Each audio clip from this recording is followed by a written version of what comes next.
Today I was going to talk about how we can both detect the psychopath, and I've talked a bit about this before, but also how we can be in a position of power over them. After all, they have the power over us when we are not alerted to them.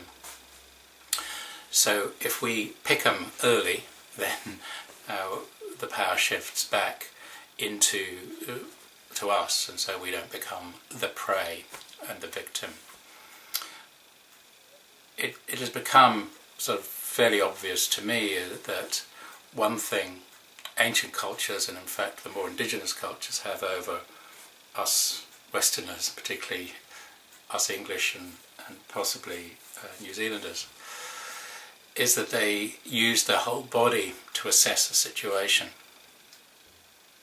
I in fact have written about this in 3 books because it's the basis of Chinese medicine and Ayurvedic medicine, which sees the brain as actually a filter of consciousness, but the whole body as an antenna to something greater.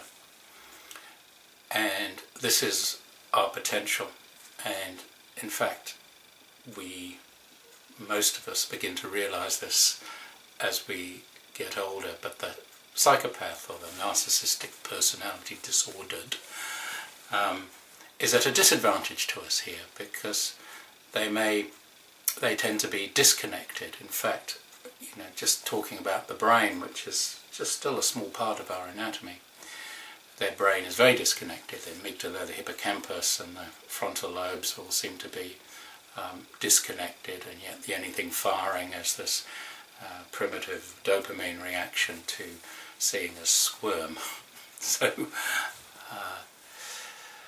So we have an advantage of feeling their presence much more than they can feel our presence. In fact, they'll be studying us quite intensely with their eyes, and we'll talk about the eyes in a minute, because they're forever learning how to behave like a human being to fool more human beings, and they get away with it a lot.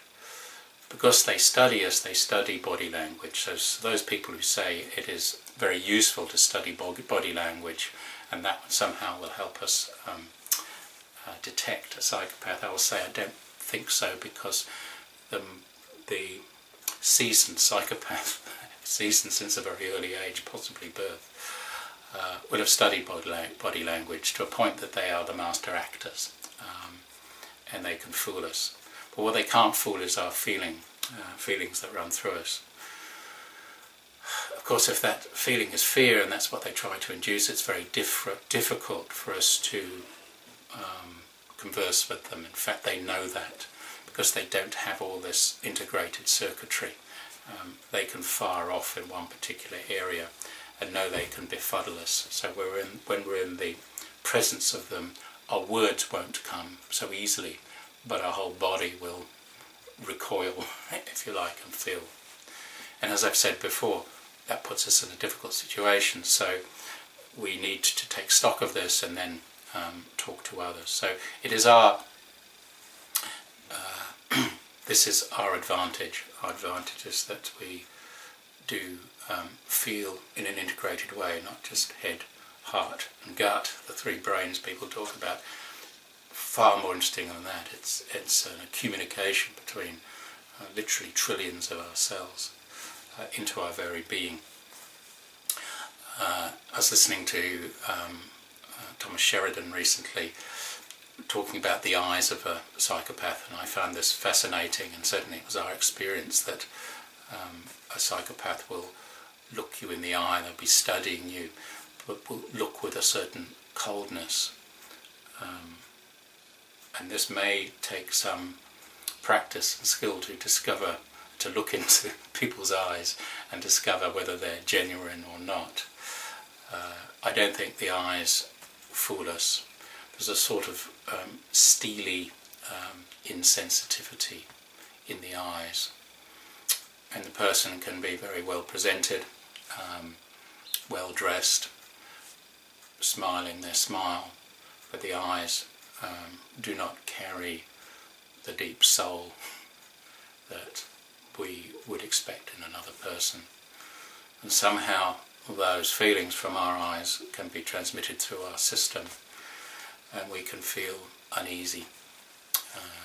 And in that situation, of course, the best thing is to stop communication and talk to others about it.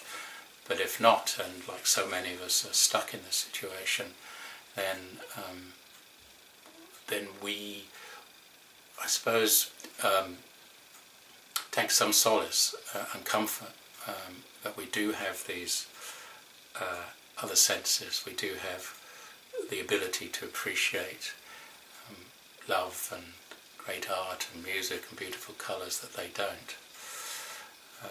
And ultimately, by the general population knowing this, we can in fact eliminate from our lives this very small proportion of inadequate human beings who are predators and have tended to make the rest of us feel uncomfortable, but no more. Please subscribe down here, press the subscribe button please, and comment and tell your friends so that we can all join in this conversation. Bless you all. Bye.